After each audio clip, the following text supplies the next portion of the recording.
Shalom, shalom, peuple de Dieu. Shalom, shalom, corps de Christ. Bien-aimés dans le Seigneur, que mon Dieu vous bénisse, que mon Dieu vous soit favorable. Encore une fois de plus, me voici devant vous, dans vos téléphones, sur Facebook, sur YouTube. Comme j'ai toujours dit que cette affaire vous concerne, esa émission oyo eyakali toujours na kati bandako na bino, na kati ba voiture na bino, na kati ba bureau na bino, pona ko mekampe ko réfléchir ensemble na bino pona ko mekampe ko benda lisusu monde na bino pona ko mekampe ko bongisa eloko nini ezo simbate parce que na lobaka cette affaire vous concerne tous eza émission o ezotala yo ezotala nga ezotala biso nyonso kasi leo bolo balase nushka amemeli biso lisusu nini yango lisusu aye to partager lisusu na ye na mokolelo oui kandi la lobaka soki nkolo a déposé na kati na nga na ko hésiter te pona koya kokabula na peuple na ye ndenge kaka na lobaka kolo soki a inspiré il faut to yaka po libota na ye ezala toujours ya kopambolama. Voilà, avant de commencer lelo na kolobela thème to mama likambo na biso ezake des armées invisibles. Des armées invisibles eza mukie o Yahweh a déposé na kati ya monoko moumbu na ye afin que libota na ye epambolama. Mais yambona banda nga pesa mbote le bande nyonso o bozaka vraiment fidèle ya kolanda ba ya ba exhortation nga ba émission ba biloko nyonso tu onkola tiaka na kati nga na publiaka yo ozwaka ta ya kolanda ngo po ozwaka ta ya ko partager ngo pe yo osepela o s'abonner na cette affaire vous concerne tous la sœur Nushka Ebenezer tika ite nzambe apambola na mokolelo tika ite kolo amona yo pe asala obolamu yo pe na osabonate balobi kene na YouTube cette affaire vous concerne tous la sœur Nushka Ebenezer s'abonner parce que chaîne wana eza pona yo chaîne wana eza pona batu nyonso pona édification ya corps de Christ. Pona lobi corps de Christ parce que yo na ngai tozo composer o balobi nzoto na nkolo biso to sala ba o bazali banda baya bakoma bomoko na kati ya corps de Christ.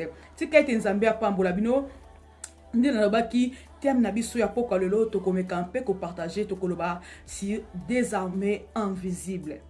Pourquoi on a choisi thème oyo to pourquoi na sepeli na partager na biso pourquoi le thème oyo des armées invisibles bien aimé eza par rapport à ce qui se passe na bangonga oyo makambo ezoleka ezo paniquer batu tozo monango tozo loba qu'est-ce qui se passe likambo ngo ezolekela wapi tozo sutuka kaka boy esi ekomaki na esika tozo sutuka kaka boy sinde kwa kweki tozo sutuka kaka boy balobi babengi balobi kuna moyete armée wana esi ekotaki na libota boy armée wana esi ekotaki na mboka boy armée wana esi ekotaki boy yango Saint-Esprit inspiré nga alobi na yela libota na lobake des armées invisibles.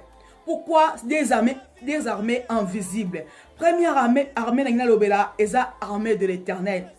Armée de l'Éternel eza armée à biso ba chrétien, armée moko puissant, armée moko balonga kangote, armée moko soki akoti bitumba ye abimara toujours victorieux. Armée moko azana ba combattant o balembaka te, armée moko azana ba armure o ebundaka pe elongaka toujours bitumba. Yango lona lobi des armées invisibles. Kasi avant na kota na armée wana mususu o ezalaka makasi te kasi ezalaka molende na komeka mpe kolobela biso na armée o eza ya biso, armée moko puissant, armée moko elembaka te, armée moko ekuyaka te à chaque fois. Ekota kabitumba armée wana elongaka toujours. C'est l'armée de notre Seigneur Jésus-Christ de Nazareth. Oh, biso na kati ya armée wana toza ba soda na ye. Biso na kati ya armée wana to faire partir. Nalobi armée wana elembaka te, armée wana nde ya kokobundela biso bitumba na armée obiso tozomona te o babengi eza armée invisible. Yango na bangonga ona ba période tozolela makambo ebele ya mabe ezosalema ba cri de plaire eza partout na ko encourager ndeko moko azolanda nga na minute oyo koyebisa ke atika kolela atika komitungisama parce que likambo ya armée oyo ezomona na te ezotala yo te. Likambo ya armée oyo ezomona na te eza invisible ezotala yo te parce que notre Dieu azana armée yepe eza invisible. To benga kanzambe na biso azan nzambe moko invisible. To mona ka bon nzambe na kata ba vie na biso na kata ba société na biso lorsque makambo ekomela ka biso ya se présentaka pour la kopesa biso ba solution. Yemoko ayebisi biso na Exode 14 alobi nini? Abibino botika la kimia pourquoi a prononcé d'avance avant que armée oyo ekota na biloko nango oyo ezosala oyo boyebi wana. Pourquoi ya nobaki déjà que bino botikala calme nga moko na kobunda pona bino parce que yebaki ke armée wana na bangonga moko na ba 2020 ekoya na bitumba moko o peuple nanga komona esika ezobimela te, peuple nanga komona esika ezowutela te, kasi akoyoka ba cri de plaire. Yango na Exode 14 alobi totikala kimia. Tofana kimia parce que bitumba o eze à niveau na bisote, bitumba o eze à bisote, eze yemoko azana armée invisible nde bakobunda bitumba wana. Bien aimé, panique te. Lena yeli mutu moko la poko lelo pona koyebisa ke panique te. D'ici là na ki ba la biso bazozo na classe. Or que la Bible nous dit encore que l'ange de l'Éternel campe tout autour de ceux qui craignent Dieu pour les arracher du danger. Yango na koyebisa parent moko o mwana kozonga classe. Parent wana ozotika mwana azonga classe. Est-ce que yo moko sali examen de conscience?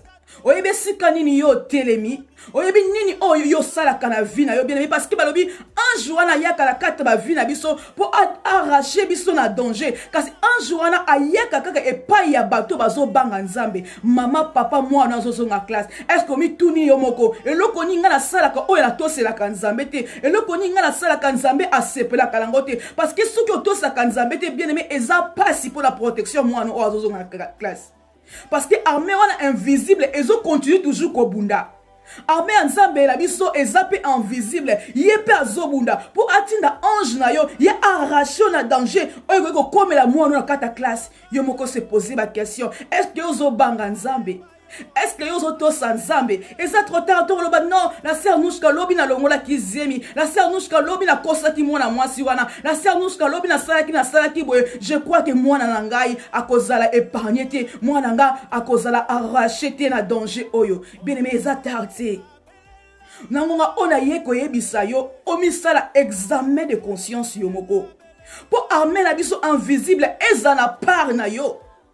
A côté ça va soda na en vigueur pour la bitumba oya yo se poser la question est-ce que yo banga kanzambe est-ce que yo tambola ko banga nzambe soki non buka mabolongo na ngonga oh demander pardon pa nzambe yebise na tambola ko banga yo na zongi la communion parfaite na ngala yo afin que ngala za épargner afin que bana ngala na classe ba za épargner afin que moi si na ngala musala pe za épargner et bongo nga moko pe na za épargner. Des armées invisibles. Ezobunda ezabitumba la ngai te. Ngana kaza na kata likambo wana te. Yawaye moko akobunda bitumba na ye. Parce que lobi na ngana tika la kimia. Komi ngana zotambo na kobanga ye. Ngana tika la kaka kimia ye moko akobunda bitumba wana. Pe akomemela ngai longa. Exode 20. Plutôt Exode 23. Alors, tu sale la ye, à quoi éloigner maladie. Bien, maladie, oh, ils ont côté la carte de ma vie à Badou. On a zobé une armée invisible. Maladie, oh, ceux qui ont outil ou plutôt zoye bate. Et ça, armée invisible, na moment où tu as bitumba, tu zobunda, bateau, tu zobunda, na bango, tu zoye bate. Mais biso, tu as bateau, tu zobunda, na miso. Yango na lobi bitumba, oh, essaie bisote. Bitumba, oh, essaie commis et koulousu. Yemo ko le maître de la maîtrise, à zobunda bitumba na ye. Kasingana yo te se poser la question. Ngana to se poser la question, est-ce que tozo banga nzambe na confinement oyo yo se plonger na nini na kata YouTube na yo ozo tala nini ozo vérifier ni na kata YouTube na yo même na kata ndako ozo continuer toujours na ko désobéir na nzambe bien aimé même na confinement ozo continuer toujours ko désobéir na nzambe même na kata chambre na yo obimi kudu libanda te mais ozo continuer toujours na ko désobéir na nzambe na ko sala makambo oyo ozo tosela ngo nzambe te. Se poser la question, des armées invisibles et zobunda ngala za wapi? Est-ce que ngala za polele ngala za wapi nazo banga nzambe po nzambe wana bundelanga? To se poser la question, armée mi balé zobunda eza invisible bitumbo eza invisible eza yangate l'armée de l'Éternel ezobunda bitumba lango ngala par nanga esengeli kana bongisa na nzambe langa na banga nzambe parce que ton ange na ya koya arracher nga na danger.